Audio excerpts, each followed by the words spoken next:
Well, hi. I'm looking forward to this story because it's one of those that just uh, they you just have moments when you go, "Really, Lord, that's what you want me to do?" And some of you will go, "Well, that's no big deal," but okay, so I received a shofar from a worship leader many years ago. It was during my time with John Paul, and I was playing piano and leading worship for. I was leading worship, and I was also playing piano for other people. And there was a man named Jeff McLeod, who he brought back this shofar, and the shofar is. I've actually been looking for it. I know it's somewhere. Maybe one day I'll find it again. I'm sorry I haven't used it for so long. I I mean it's about 3 feet, 3 to 4 feet long. I mean it's a large uh, shofar. It's just in a very deep tone. Well, anyway, do you remember the age of shofars? Of course, they're still around. I'm not trying to make fun of shofars. It's just we've had some experiences with people in shofars, and so there are some funny moments, and I probably had some myself. But I just remember one day I was heading out to Missouri. I was going to a small town called Camdenton, Missouri. And as I was preparing for that trip, I was going to be doing a conference there. I heard the Lord say, I want you to take the shofar. Okay.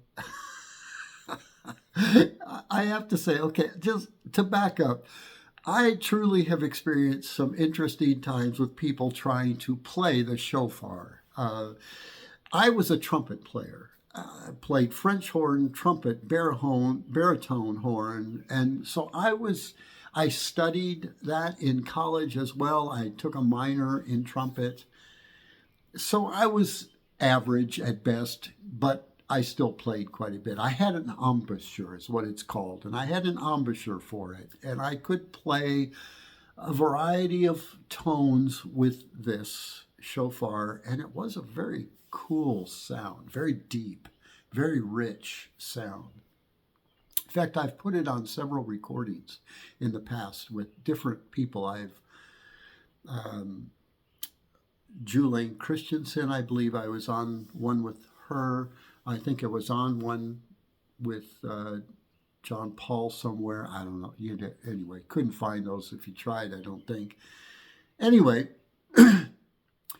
I had to get a case for it. I got a saxophone case, this big old saxophone case, and I created a way to carry it so I wouldn't, you know, just didn't want to be walking around. Hey, got my shofar.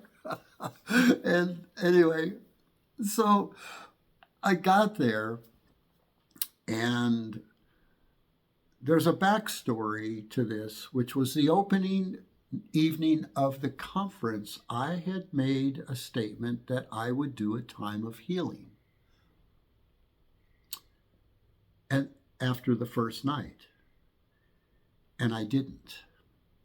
And the pastor of the church came to me and said, Byron, you had said you were going to do a time of healing, and there were some people here who kind of expected that. And he said, you need to let your yes be yes and your no be no. And it was tough in a way to take that, but at the same time, it was such a moment in my life where I had to make a choice. Was he right? And if so, how then would I walk that out? Well, the next morning, we finished the session and I apologized. I asked forgiveness from everybody there who was looking for that time. And if you were looking for a time of healing, then I want to ask the Father to come and do and offer a special time of healing. I began to pray when I heard the Lord say, get the shofar. Now, at this point, I hadn't experienced that purpose for the shofar, to call it out during a time of healing. So I went over and I got the shofar. I had been obedient to take it with me. And I pulled it out and I began to play this very low tone. Now, as I played this tone, there was definitely a silence that fell on the attendees, the conference, and there was an anointing that began to pour out.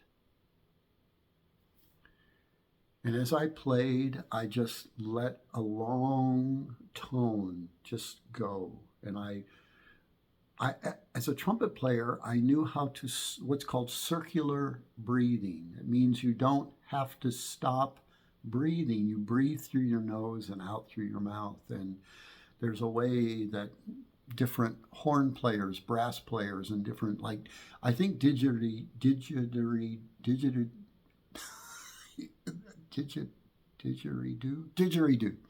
I think a lot of those are circular breathers. Well, I began to play that note, and then the Lord told me to do a pattern, and I began to do a pattern. And that probably lasted only for a minute, maybe two at the most. I don't think it was much longer than that. And I just asked plainly, did anybody receive healing from that time? And a man came forward. Interesting enough, his name was Bill Johnson. Not the Bill Johnson that we have heard so much about, or you might know personally. But this was a man who had no hearing. He had lost his hearing completely. And he walks up and he says, I was healed. I can hear, and my heart is healed. Now, of course, that was a powerful moment. And all from being obedient to take this shofar and being obedient to come back and do a healing time that I had missed. From that time, that shofar, I took it with me a number of places and saw a number of healings with that low tone. There is a frequency. Now, I'm not saying the frequency healed them. I'm saying God healed them. But does God have frequencies? I believe he does. He has frequencies that you hear in tones of music that create things in your spirit and in your soul, in your mind, in your emotions. And those are God-made. Those are God-produced. He created tone. He created sound. And I just want to encourage you. I did not want to take that shofar. I had seen so many goofy things done. Now there's some very cool things, being done with shofars, right? I'm not saying it's wrong. I'm just saying I had seen some pretty goofy things. And I did not want to be one of those. And yet God opened that door and took this simple instrument that Jeff McLeod had been so kind in giving me. So thanks, Jeff, if you're watching this. And know that no matter what we do, if we're obedient to his call, to his voice, to what he's asking, if we're obedient to that, as simple as it is, that was a simple thing. That wasn't some great demand. I didn't have to pack my bags and move somewhere, although we've had those experiences. But this was a simple thing. I just didn't want to do it. And there's a lot of those in our lives. So, what is it Trust and obey, for there's no other way to be happy in Jesus than to trust and obey. Have a great day, and we'll talk to you soon.